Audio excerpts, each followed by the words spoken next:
give everybody something to look for on Sunday, in the games on Sunday that could affect the Tuesday trade deadline?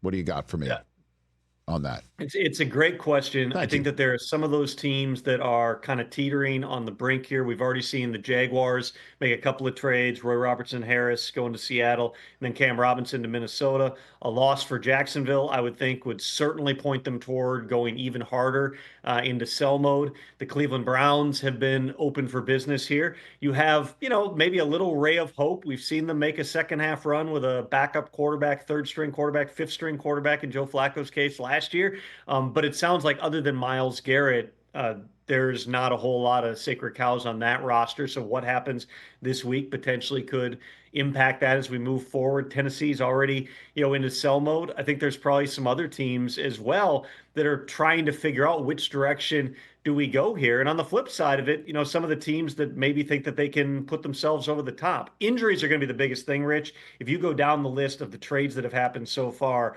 the majority of them, aside from, Devontae Adams, which was just a long-standing Jets thing, and then Amari Cooper to the Bills, which was just they never filled that need back in March. Almost all these other trades have been about need. So what happens in terms of potential injuries this week? That's going to drive a lot of it. I would also say, the Lions fit in that category. They've not yet filled their need for another defensive end with Aiden Hutchinson out. It hasn't really mattered because Ben Johnson's offense is putting up like 50 points a game. You're probably going to add. They've been looking. They've been patient in that market. I would think that Brad Holmes gets something done before next week. Edge rusher, wide receiver, probably the two spots where there are the most names that are right now available, the most potential impact players. I would watch both those markets for multiple teams as we come up to the latest trade deadline we have ever had in the NFL. Catch the Rich Eisen Show every single day on the Roku Channel, 12 to 3 Eastern, for free.